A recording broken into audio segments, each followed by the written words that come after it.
Je m'appelle Bassir Ngom, je suis le président du collectif des handicapés pour l'insertion, la formation et l'éducation, et aussi le coordonnateur du projet intitulé Projet d'appui aux acteurs culturels handicapés de la commune d'arrondissement de Hann Bel-Air, financé par la ville de Dakar par le biais du fonds d'initiative culturelle privée.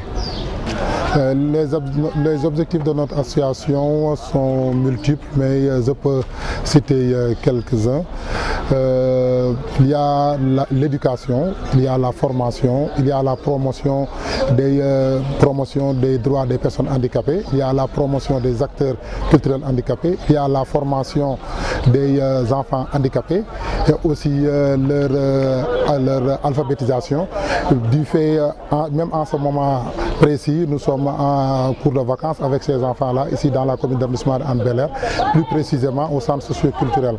On a pu recruter 50 enfants, 25 filles et 25 garçons, afin qu'ils puissent avoir des initiations à la lecture et aussi dans d'autres domaines.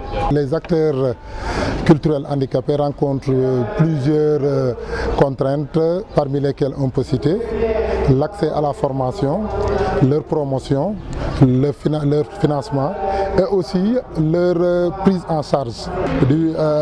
Par exemple, il y a une question que de temps en temps je me pose. Est-ce que, à l'occasion du FESMAN, est-ce que les acteurs culturels handicapés sont pris en compte? Et, compte tenu de l'envergure et de l'importance de ce festival, est-ce que les handicapés sont pris en compte? Et aussi, ce projet s'inscrit dans un cadre de promotion et aussi de sensibilisation de l'ensemble des activités, de l'ensemble des acteurs culturels, et aussi des structures et directions œuvrant dans la culture et dans le handicap pour leur accessibilité et aussi leur formation dans le domaine de la culture. Je pense très bien que la culture peut être instrument d'insertion des personnes en situation de handicap. Le handicap n'est pas un fin en soi. Et aussi, ces handicapés-là sont talentueux.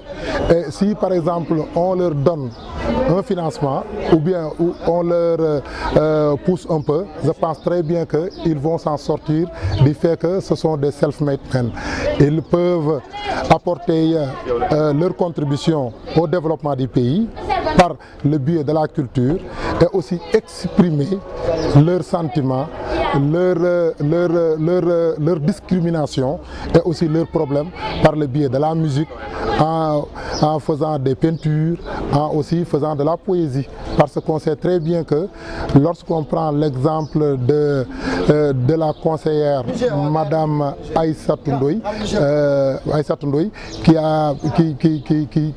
est une handicapée, qui œuvre pour la promotion des handicapés et aussi des femmes, et elle a beau écrit sur ce domaine-là. Je pense très bien que la culture peut bel et bien faire preuve d'insertion et aussi d'incubation des acteurs culturels handicapés. Il est prévu un ensemble d'activités parmi lesquelles on peut citer, comme aujourd'hui il y a une prestation de 2 artistes handicapés qui habitent à Hann. Saliou Gueye qui est handicapé moteur, musicien. Il y a aussi Vieux Ngom qui est non-voyant, handicapé et aussi qui a son groupe.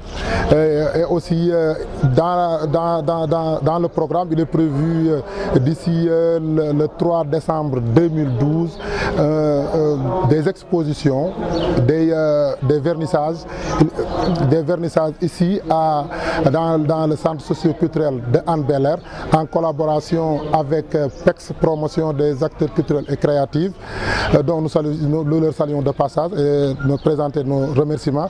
Il y a aussi des formations en entrepreneuriat culturel et en management. Il y a aussi une formation d'une une journée avec les gestionnaires de centres et aussi les directeurs de centres des 19 centres de socio-culturels qui sont ici dans la région de Dakar pour parler de l'accessibilité et aussi de la culture dans le domaine du handicap. Il y a aussi des expositions qui doivent être faites par des associations partenaires du collectif des handicapés qui doivent exposer ici.